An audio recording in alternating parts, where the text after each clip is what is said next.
the businessman now. If elections, if this is an election-winning strategy, how much of an impact would that have? And especially when it comes to timing in politics, would you say this is better late than never, or too little, too late? Okay, so I would. The heat is over. Today I would just tone down. The fire. Yes, let's tone down. First of all, I have not met Andy Appiah Kubi after his victory, and he was one of those that I was keenly interested in his parliamentary, primaries. We were here on that day. Yes, I am happy that. But you didn't contribute. You have a lot of money. Why should I contribute? I'm happy that he won, but after winning, some of the comments that he made, these comments scare some of us. It appears that for some of us, we would never go and contest any parliamentary primary if our people feel we can better serve them. And of course, we are better servants. We would never go and pay the Punch TV. The kind of money that people throw into the gutters just to be able to serve. It's nauseating, and it's democracy for sale. And I'm sorry for him that you have to spend all your money just to be able to go to parliament. And then what becomes of the need to then serve the interests of the people well? You've already paid them. And so it becomes difficult. Representation suffers when people would have to spend those huge sums of money just to be able to go to parliament. And it's important as a nation that we take exception to this monetization, treating or monocracy of our politics. It is not helping us. It will not bring the best people to come and serve us. And we will continue to fight the battle against corruption and lose if this is the route we want to go. That's number one. True. Preliminary comment. Number two, preliminary comment is about lithium. The people of Infantiman, we are told that they have hurriedly organized some bogus attempt at bringing people together under the aegis of what they call public hearing, just to be able to do some facade consultations and all that. That's not what we are looking for. Let's sound a note of caution again to the government that some chiefs can be compromised. I'm not saying all chiefs. Some chiefs can be compromised. But I am working with the youth of the community. And at the appropriate time, they will hear of us. Until our concerns are addressed, this lithium deal would not happen. And it's important that we put this, we make this point clearly and forcefully, letting everybody know that we have, letting everybody know that we have not gone to sleep. If you see a duck on the surface of the water, you think that it is just a beautiful thing. It is paddling behind the scenes. Indeed. And we know the paddling that we are doing. The appropriate time will come, and we'll see who owns the land.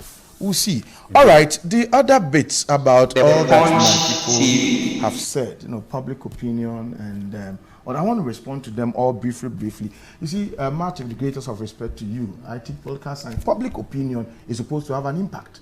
Okay, so it is not articulated just for the sake of it. It is articulated, and it's always expected to have an impact. So yes, I agree with you. It must be there. The fact that nobody is listening does not mean we must douse it. But my point is that we should move from merely articulating public opinion to the direction where we can say that it has had an impact. Okay, Jerry Rawlings, that I don't admire in terms of democracy. The man who himself said he was not a fan of multi-party democracy at one point in time, publicly, and it is known, pandering to public opinion. Kumi Prekum, not the reloaded one, but the one led in 1995 against the VAT. Yes, he listened. The VAT was introduced. His people said they wouldn't kowtow to it. They wouldn't accept it. Kumi Prekum was organized. Then Jerry Rawlings, the man who said that he's not a fan of multi-party democracy, he doesn't believe in these things. He said, "Let me withdraw it." Okay, but you went to organize Kunipreku Reloaded, and like I said, yes, you articulated public opinion and all that, and it has amounted to romancing a stone. And under this regime, that's what it's like, more kakrana meyene more. And some people within the establishment tell us that as for our president, you have to find a way of making him own your view. But if it is coming from you and he doesn't own it, then it doesn't help in promoting good governance. And I think that the articulation of public opinion and the fact that it has desired impact on duty bearers is one mechanism of showing political accountability. Okay, so let us not cheapen public opinion by limiting it to the fact that, well, it must be articulated. It must be articulated for a purpose. Now to ministerial reshuffle. Now, when you talk about ministerial reshuffle, essentially you are talking about government changing or rotating ministers from one area to the other, and also in a bicephalous system of government, changes that take place from the head of government to other ministers, so that you position them, move one from one ministry to the other, just for some desired results. And generally, in developing democracies, ministerial reshuffles are undertaken periodically. In democratic regimes, ministerial reshuffles are undertaken periodically, and for certain reasons. And I think Honorable Mutala started talking about some of the reasons. So first of all, they seek to introduce new skills, talents, competence, and fresh ideas to a governance system. Secondly, they are a way of repositioning people to areas where their talents and expertise will be better needed. Okay, so he is in ministry A, and then you realize that he functions for some moment, and realize that his talent will be better needed in ministry B. So you do the reshuffle there. Third, they are a tool for demanding accountability from appointees, so that they make them sit up to deliver in order not to be sacked. Fourth, they are used as a tool to retire the tired and to kick out the incompetent. Fifth, they are used as a mechanism for downsizing government or bringing on board, hands to help. Sixth, they are a mechanism for promoting inclusivity in governance and nation building. Maybe last but not the least, they are a way to assert the control of the appointing authority over his or her appointees. Now, given its importance, it must be undertaken periodically. And so, you see, I'm using the word periodically, okay?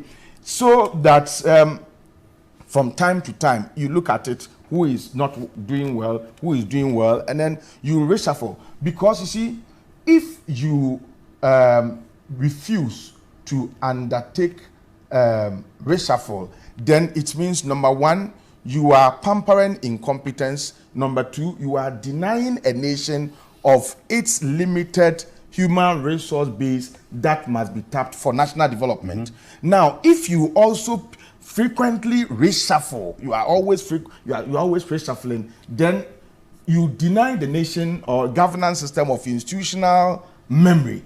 Okay, and then also people who would have to build certain experiences and competence to be able to function well in a ministry, you easily would reshuffle them, and then so experiences and competences will not be built. So in my view, the periodization of reshuffling is more important than its frequency. And this explains why regimes since 1992 undertook periodic reshuffling. It appears the only government that does not appreciate the ideals of reshuffling is President Akufo-Addo's government. And there has been, in spite of the incessant calls on him to reshuffle, he didn't listen.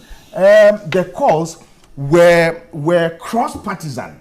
Okay, at one point in time, some people in Ashanti region had to demonstrate, calling for reshuffle. People within his own government, behind the scenes, were calling for reshuffle. The opposition was calling for reshuffle. Academia, civil society, everybody was calling for reshuffle. But well, to be fair, the president may have his own reason why he decided not to pander to these calls. But in my view, these reasons of the president may not be enough to torpedo the ideals of reshuffling. So, in less than 10 months, we are told, to the end of his regime, his government, we are told that he is finally reshuffled. But this particular reshuffle, in my view, is plagued with some confusion in a manner that makes it difficult for one to appreciate the direction that the nation is heading towards. So I keep asking myself, what is the focus of this reshuffle vis-a-vis the ideals of reshuffling? Now, the first thing is this.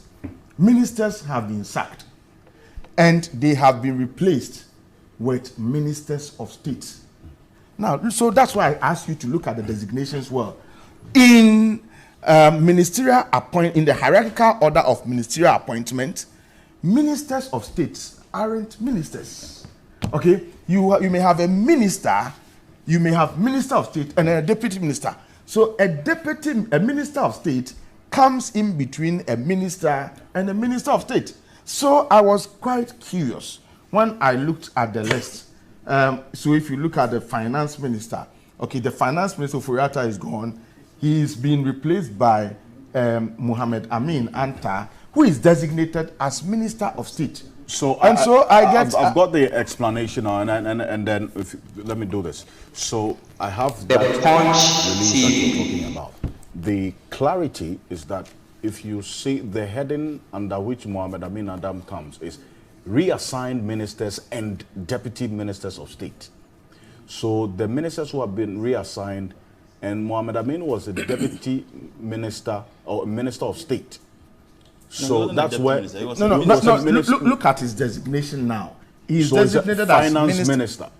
So Yama Owi Akwababa Mansa Media College. Mansa Media College is school power a TV so any radio so dwumadie. Yasuye ewo Kumase atonsu. Baby a uwo bia opese ba Mansa Media College a. Na be hu dwumadie yedi ni hono a. Yentie dwumadie yedi no Mansa Media College. Se usua bribi wo media mu. Ana opese ohunu bribi biara efa media ho. Enso eche kra. Mansa Media College ewo homa. Ye wa achechefo a wa kwadiri yie wa ditwe mu. Na in studio ni ye newsroom de editwam. Wonsam twemu no ye twe bribi ti se kasebo akenkan ni sinitwa. Ni bebura ekeka ho. Wa multimedia mu nso ye twe bribi ti se sini mfoni asiesie mfoni nitwa ni bebura ekeka ho. Ye betumi nso aboa ama wo de na otwepe asunya bribi wo nkitahudie adwuma ahodo nyinaa mu. Esan se ye wo yankasa foni nti abwe biara ye ma ya adesuafo kwan ma okọ yode ya twerɛ won adesua dan mu no. Ahwefo ehu ekame ese obi biara a wole bosomtwe ase enim abakosema efa nsuo ehu. Menya abofra ketewa bi wa ha ono so se onim abakosema efa le bosomtwe ho. Abusuafo ye mama kwaba eba Ghana Pages TV so emra so se the trending issues near koso ewo abe for time fidie ni so ebe somo midin na naje wa akode. Mansa Media College e ma o de we hia bia wo nkutahudie mu.